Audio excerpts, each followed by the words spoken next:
হঠাৎ করে খবর পেলাম আমার এক্স মারা গেছে। তো আজকে আমি সেখানেই যাব, তার শেষ যাত্রায় শ্মশানে। তাই আমি আজকে আরে কও কি তানিয়া দিদি, তোমারও এক্স মারা গেছে? ঠিক আছে, ভালোই হয়েছে। আর এটা কি নাটক না সত্যি? না কোথায় যেন গিয়েছিলে শিবধাম নাকি, সেখানে তোমাকে বলেছিল যে হিউজ পরিমাণে ভিউজ পেয়ে তুমি ভাইরাল হবা, সেটার জন্য নাটক করছো নাকি?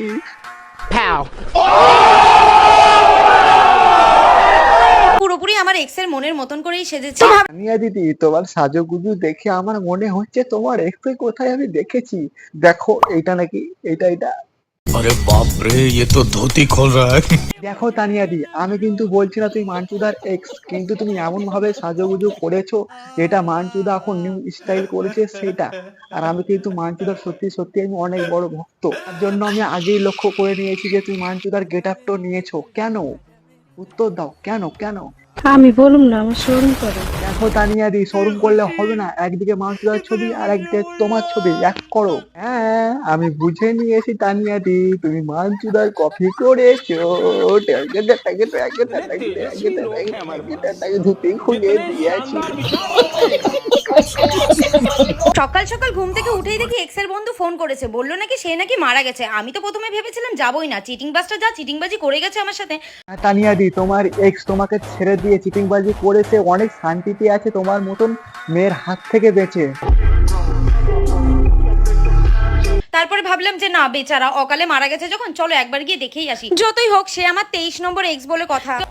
কি বললে তানিয়া দি? 23 নাম্বার এক্স বলে কথা?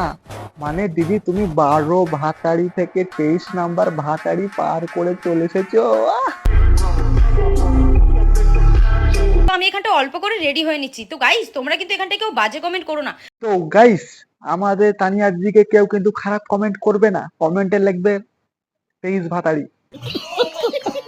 এবার তোমাদের মনে প্রশ্ন আসতেই পারে যে সে আমার এক্স হলো কিভাবে। তো চলো সেই গল্প তোমাদের সাথে শেয়ার করি। একদিন ঝড় বৃষ্টির রাতে আমি তাকে অনেকবার করে ফোন করছিলাম, মানে ফোন করেই যাচ্ছিলাম, কিন্তু সে কিছুতেই আমার ফোন ধরছিল না। তারপরে সে আমায় 30 মিনিট পর ফোন করে বলে যে বাবু আমি বাথরুমে গেছিলাম। তো সেই জন্য আমি তার সাথে ব্রেকআপ করে নিয়েছি, কারণ সে আমায় কথা দিয়েছিল সে আমার পারমিশন ছাড়া কিন্তু হাগতে মুখতে কোনো কোথাও যাবে। সেই জন্য কি বললে তানিয়া দি? মানে তোমার পারমিশন ছাড়া তোমার বয়ফ্রেন্ড হাগতে মুখতে যেতে পারবে না? কেন, তুমি বাথরুমে গিয়ে তার হাগা আর মুখটা খেতে যাবে নাকি?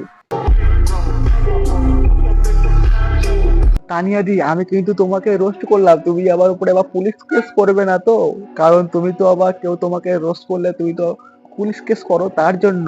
আর তুমি তো রোস্ট হওয়ার জন্য এই সব মিথ্যে নাটক করছো যে আমার ভাই এক্স মারা গেছে, আমার বয়ফ্রেন্ড মারা গেছে, মানে সবার মতো তুমি হয়ে গেলে। আমি বলুম না, আমার শোরুম করে। তানিয়া দি, আমার কি মনে হচ্ছে জানো? আমার মনে হচ্ছে তুমি 2-3 দিন আগে কোথায় যেন গিয়েছিলে, শিবধাম না কি একটা মন্দির, সেখানে তোমাকে বলেছিল তুমি হিউজ পরিমাণে ভিউজ পেয়ে তুমি ভাইরাল হবে, সেই জন্য নাটকটা চলছে নাকি? ভালো হচ্ছে দিদি নাটক, ভালো হচ্ছে, চালিয়ে যাও, কন্টিনিউ, তুমি এইভাবেই আরো 2 মাস পরে ভাইরাল হবে, চলে যাও। আমি তার সাথে ব্রেকআপ করে নিই। আর